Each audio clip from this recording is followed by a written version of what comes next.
My neighbors are making a lot of noise while I'm trying to do this, so we'll see if it goes down, but I don't have high hopes.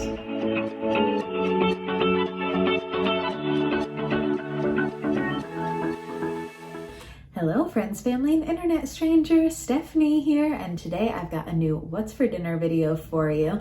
Now, I have been still a little bit out of commission this week, not completely, I am getting a little bit better, but there was still quite a bit of takeout this week. I do have a few different meals that I did cook to share with y'all though, and I'll show you a little bit of that takeout too.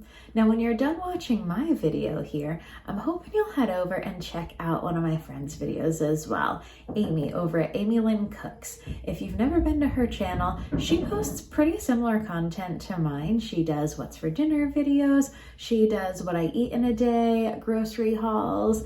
I love watching her cook on her channel. She has such a pleasant voice for her voiceovers, and that's really important when you're watching a YouTube video. So definitely go check out her channel if you haven't already, and I'll have it linked in the description box below, and I hope you'll give her some love over on her channel and tell her I sent you. And if you're here from Amy's channel, welcome. My name is Stephanie. I do What's for Dinner videos, travel content, grocery hauls, and I hope you like what you see and consider sticking around. Let's get into some meals for this week. First up, sausage and peppers. This was a must-have at any party that we hosted when I was growing up, and there were a lot because my mom loved hosting parties, so my dad had to make this every time. And it was a food that I grew up thinking was only meant to be had at parties, but there are a lot of special occasion foods from when I was growing up that as I've become an adult, I've realized it wasn't that they were only for special occasions.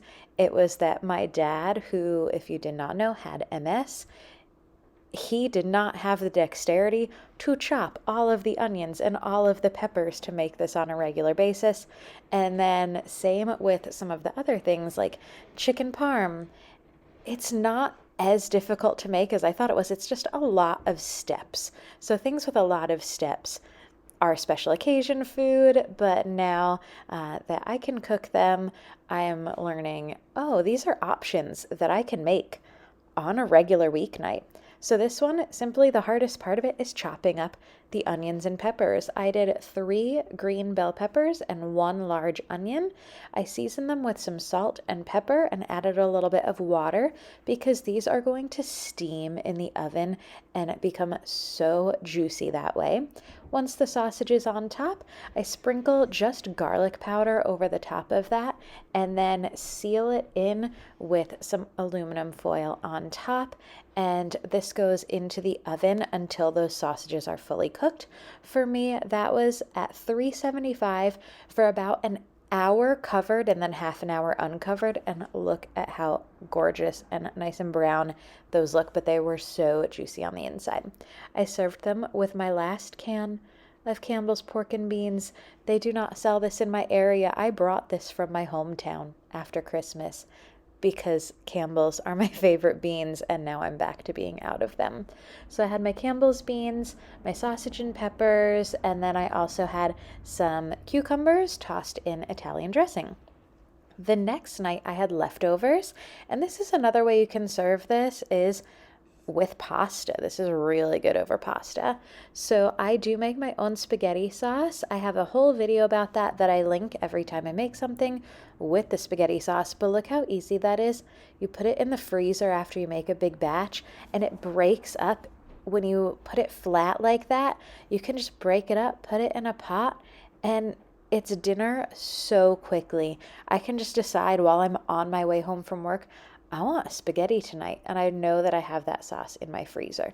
However, that was my last container of sauce, so I'm going to need to make more soon. But I make it in large batches, freeze it, and then I can have it whenever, and sausage and peppers go great with pasta and spaghetti sauce. Next up is a chicken Caesar salad, but the way that I made this It was so good. I am not kidding you when I say I devoured that salad. And part of the reason for that is because of the chicken I put on it. This is one of my favorite ways to make chicken, and it is very simple but so tasty with the seasoning on it. And I have shown this before in terms of this chicken, but not as a Caesar salad. This is the same way I make my chicken to go on top of that creamy Italian chicken pasta that I make with the heavy cream and the spinach and the garlic, and it's so good. But I was really feeling a Caesar salad this night, and I knew this type of chicken would go really well on top of that as well. So what I'm doing here, I started with a pan with olive oil in it, and I put my first side of the chicken that I had already seasoned down, and then seasoned the other side. I season this generously, and I do say generously because the seasoning is really what makes this chicken. And I season it with salt, pepper, onion powder, garlic powder, and Italian seasoning. And I used pretty equal amounts of all of those, coating both sides of the chicken with it. And then as each of my main sides of my chicken cook, I am then just for a few seconds on each side browning all of the sides. This is not to cook the chicken all the way through. It is going to get baked, or in my case, air fried, but this helps to seal all of that flavor in and all of the juices. So I put mine in the air fryer after this at 375. This was a big piece of chicken, so this did take, even in the air fryer, about 25 minutes to come to that internal temperature of 165 degrees Fahrenheit, but it was so worth it. But you're going to want to make sure your chicken does come to that temperature, however long that takes with your size of chicken. Next up, assembling the salad. I did not have croutons, but I did have these garlic crostini toasts that I had gotten from Aldi. These are the same ones that I put in my French onion soup when I make French onion soup. But when I realized I wanted Caesar salad but didn't have croutons, I thought these would be perfect. So I put some in a little baggie, and I used my meat masher, and I mashed them into croutons, and that worked perfectly, and these were so tasty in this. So if you ever find those at Aldi, I do recommend picking them up. Next up, my lettuce, I chopped up romaine, but then I also added spinach to this as well that I had chopped up, and then in go my croutons. And then I did save some of my croutons. I had extra lettuce, so I decided that with how big that piece of chicken was, I was going to have enough left over to bring this to work for lunch the next day. So as I was assembling dinner, I was also assembling lunch for the next day. And yes, that is a Cool Whip container, just in case anyone was wondering. I grew up with just massive amounts of Cool Whip containers in the freezer, because the storing the spaghetti sauce in a bag trick was not something we started doing until later on. It used to be Cool Whip containers. We always had Cool Whip containers filled with sauce in the freezer, but the bags take up less space. So I added some Parmesan cheese to this. I just had the jarred kind. I didn't have any fresh, but you could use fresh.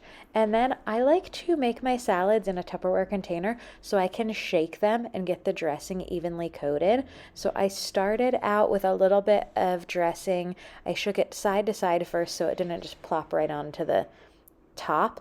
I kind of let it get into the middle there, and then it wasn't quite enough, so I added a bit more. It started pouring out a little bit heftier of a hand than I planned on doing, but since I was putting chicken in this as well afterwards, it was fine. It was a good amount, but you can use however much you like in your Caesar salad, but the dressing is one of the best parts. Honestly, there are no bad parts to a Caesar salad. It's one of my favorite salads.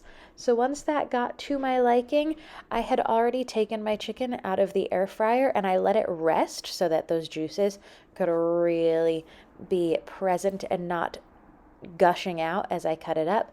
I chopped up my chicken, and look at how perfect that was. The color on the outside of it was perfectly cooked on the inside, and this was so, so good. Next up, another salad I had. We've made it to the takeout portion of the video. El Pollo Loco. I love El Pollo Loco. The double chicken tostada salad is my favorite, and this particular night that I had it, I had an avocado to use up, so this already comes with avocado in it, but I added extra avocado that I had at home instead of paying for extra avocado when I bought the salad. So I love this salad.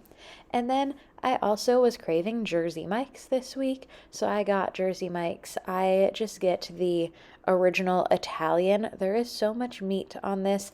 I get it Mike's way, but with no tomatoes. So I get the sauce, the spices, and the lettuce on there, and that's a really great sub. Thank you so much for watching this video. I hope y'all enjoyed it. And if you did, I hope you give it a thumbs up. Hit that subscribe button down below so you don't miss any content. Thanks for watching.